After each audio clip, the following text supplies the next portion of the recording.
Hi, I'm Joshua Hayward, and thanks for joining me on the next video of my recently launched YouTube channel. And today I'm going to be talking about wounding imprints and the wounded healer.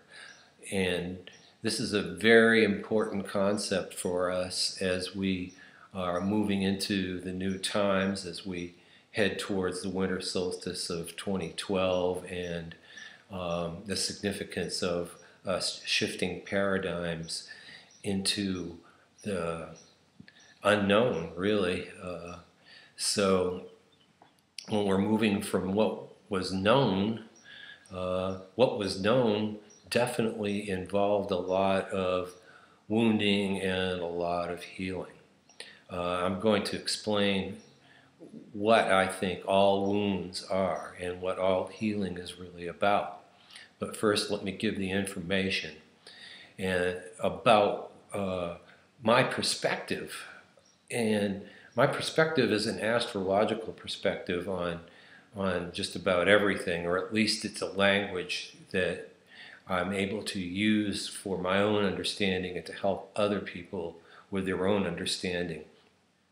Planets are also utilized, and all of astrology really utilizes mythology as a language for us to understand, and stories are really important. And so we are really healing ourselves through stories. It's as if we are living our own mythology, and we are creating our own reality with the mythos of humanity on an individual and collective level. So getting back to astrology, Chiron was the archetype of the wounded healer from astrology. And Chiron is the planet that travels between the inner planets and the outer planets. It's actually considered to be an asteroid, but I always think of it as a planet because it's very powerful and very present and an essential part of my work. Okay, the inner planets, we're talking about the sun being at the center of our solar system, and Mercury, and Venus, and the Earth, and Mars, Jupiter, and Saturn. And all of these are considered to be inner planets, although Saturn's fairly out there. And in centuries ago, Saturn was considered to be an outer planet. But now Chiron, okay, is outside of that, and it has an elliptical orbit, and it goes around the Earth every 50 years. Outside of Chiron are Uranus and Neptune and Pluto, and those are considered to be the outer planets. The outer planets are much more about soul, deep soul work, and the inner planets are about more personality work and things like that. So Chiron being the mitigator between the outer planets, which are of a more transpersonal in a sense, because we do our deep soul work by trying to configure ourselves on the planet, dealing with the great forces of society and culture. And then on the personal level, you know, the more Venusian Mars and things like that, our own inner personal development. So let's utilize the wounded healer archetype through a brief explication or delineation of Chiron's experience. The mythology of Chiron is that Chiron came to the planet to be, or to Earth here, to be sort of a mitigator for the gods who came to this planet, and he would initiate them in his healing temple of Pelion. And he would instruct the gods that came here in their divine tools and how to use them on their journey amongst mortals. Okay, so, and then a lot of healing work was done even for mortals with Chiron too, who really taught Asclepius, considered to be the father of medicine or healing, was instructed, at least in the myth, by Chiron. And Chiron in the healing temple would take either earthlings or gods and initiate them, especially the gods, through symbols on the temple walls and the temple ceiling, and allow them to discover their own paths by having those symbols work spiritually and psychologically upon them. Okay, so well, and actually some healing work would happen too. The people could actually be healed through meditation and through having that symbology work on them. So how does that work in terms of what can be practical to us? Well, if the inner planets are more ego and personality, and the outer planets have more to do with soul and soul's evolution, Chiron mitigating between them, what I see is that we can really be healed by having our personality and our ego join in a positive way with our soul. These are the different aspects as we're living in physical bodies, yet we're spiritual people.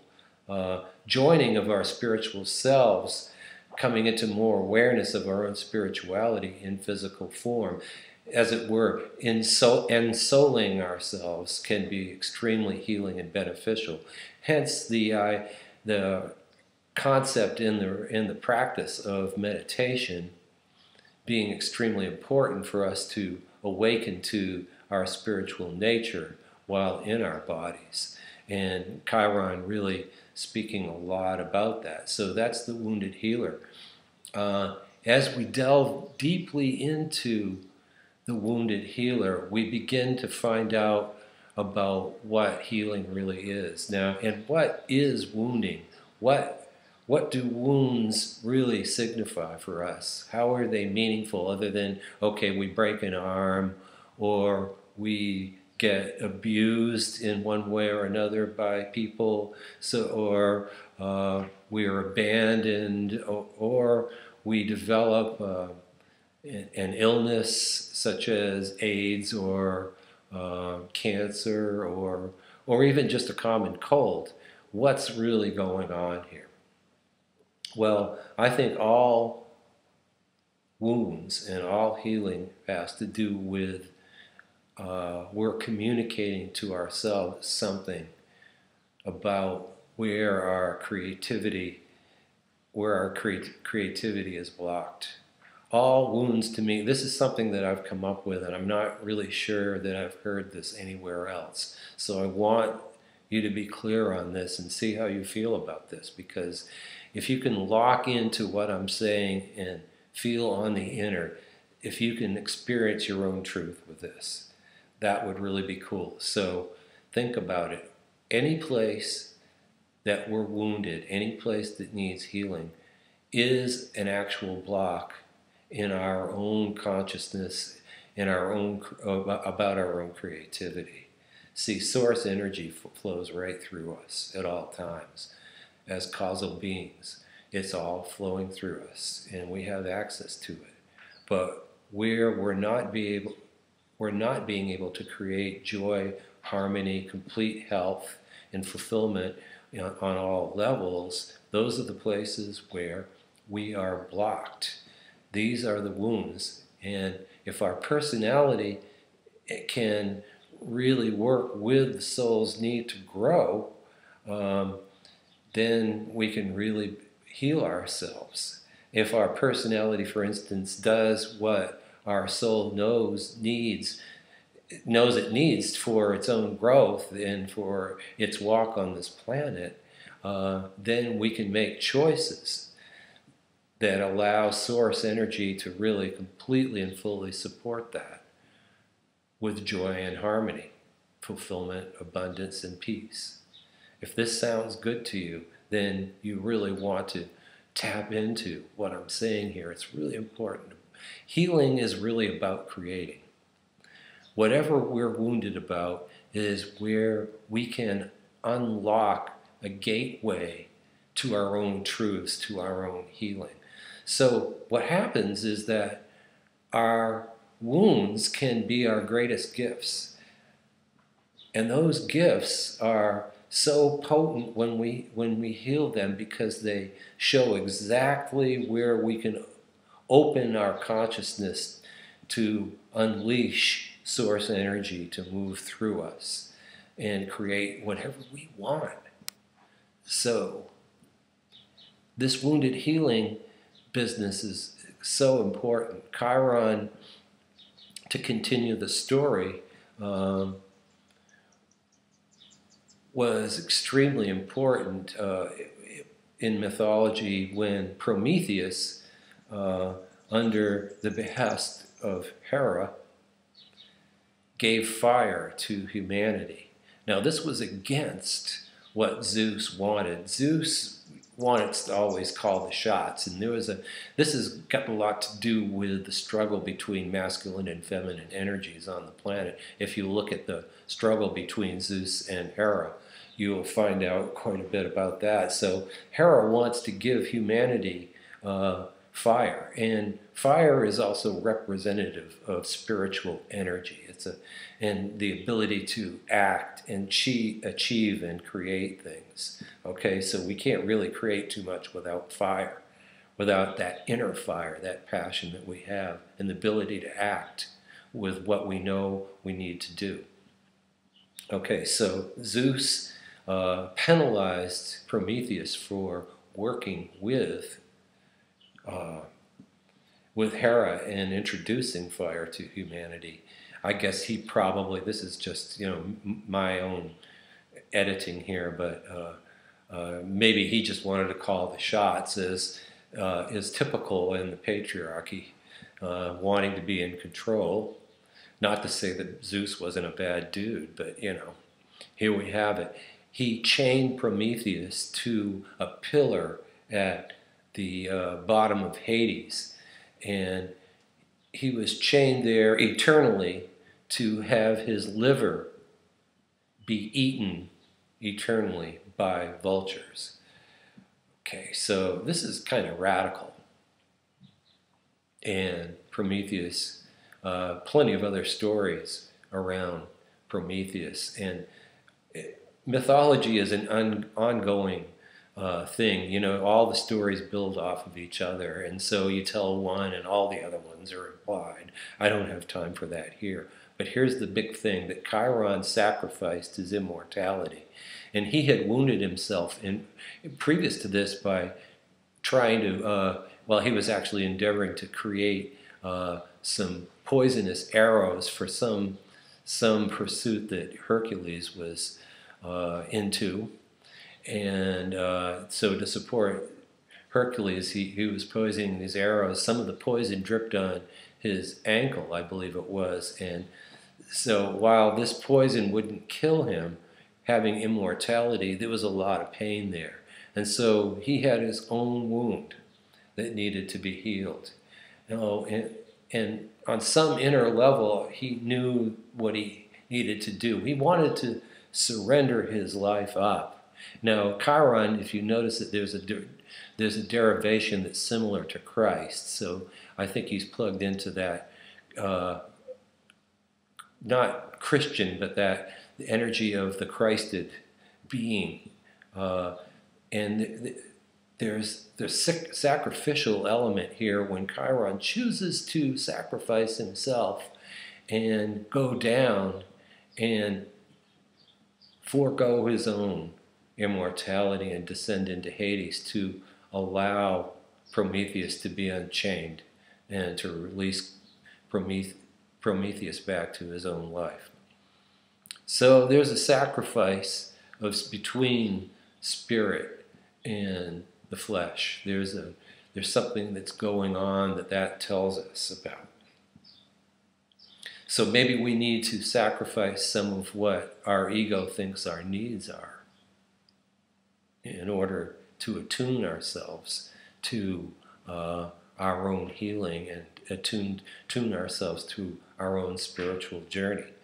So that's kind of the story that's really important there. If you really look at what happened, we can free ourselves by making the choice of combining spirit in a really healthy way with our fleshly or mortal lives. Notice also that Chiron was the enlightened centaur.